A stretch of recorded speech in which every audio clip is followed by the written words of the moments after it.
Before I talk about influence and inspiration, I want to mention something that I wrote this morning, and just to tell you what I'm going to do the day of the election and the day after, just so you'll know what my life is going to be like, okay?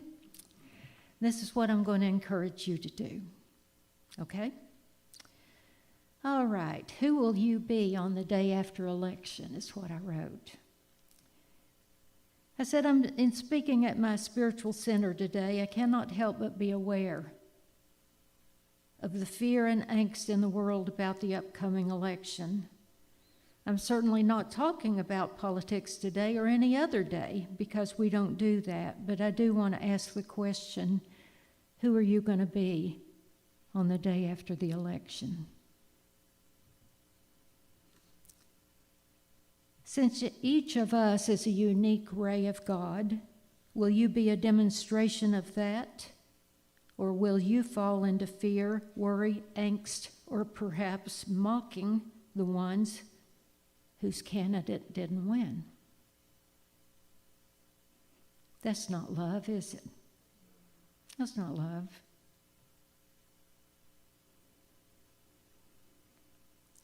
Neither of these is an example of spiritual maturity, is it?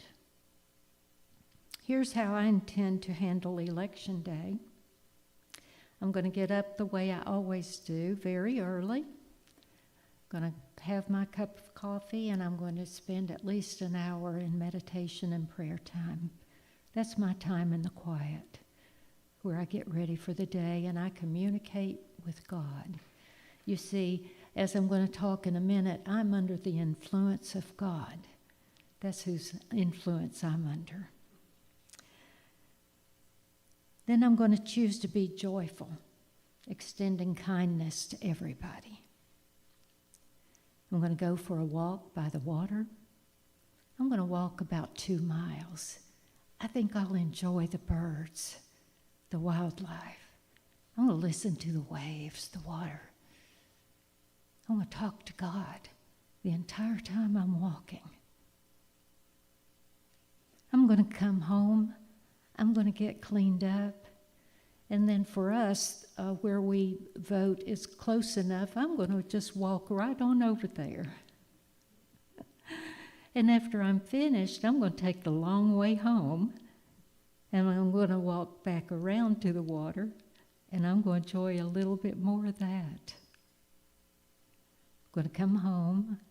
I'm going to have a peaceful afternoon, knowing that God is in this. I'm going to smile at everyone I see. I'm going to have a totally peaceful day and do the things that are mine to do. Now, let me tell you what I'm going to do the day after election. I'm going to repeat all the above except going to vote. I'm going to get up especially early. I'm going to pray. I'm going to meditate. I'm going to stay at peace. I'm going to be love and expression, a demonstration of that ray of God that I spoke about a minute ago, that unique ray of God that we all are. I'm going to be God walking around in Judy clothes. How about that?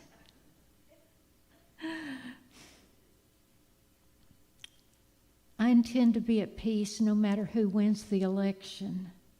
What about you? And I know there may be a little grieving that has to be had when something is lost. I know that. I'm not ridiculously that positive.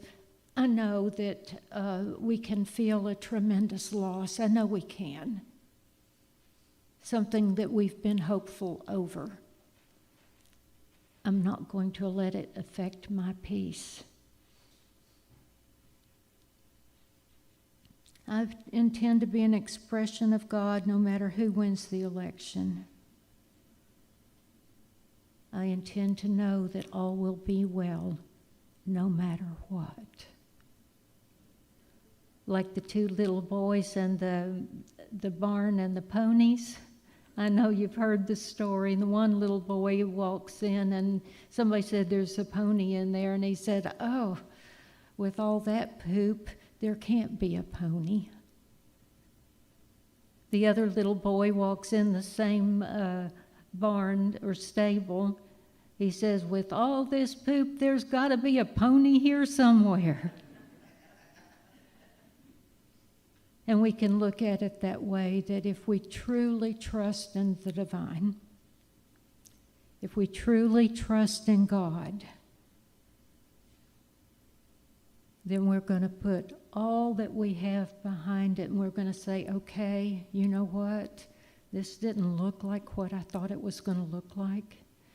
You know what? I may have thought there was going to be more of these that were going to vote this way or that way or whatever. Understand the grief and the disappointment. But then we've also got to know God is in this too. And there's got to be a gift in there somewhere. There's got to be a gift in it. And I intend to stay joyful and at peace and be an inspiration to others no matter what. No matter what. I'm not going to let it get me down, and I'm not going to say, oh, well, woe is me. I'm going to say, I'm going to do my best. I'm going to uphold my end. I'm going to be the joyful person that I've always been. And I'm going to be an inspiration, no matter what. I know I'm an expression of God's love and energy right here on this earth, and there is nothing to fear. I know that. There's nothing to fear. I have faith that God is my instant, constant, and abundant supply. Jesus encouraged us to love one another. Love one another, just as he loved us. I'm going to be an instrument of peace. What about you?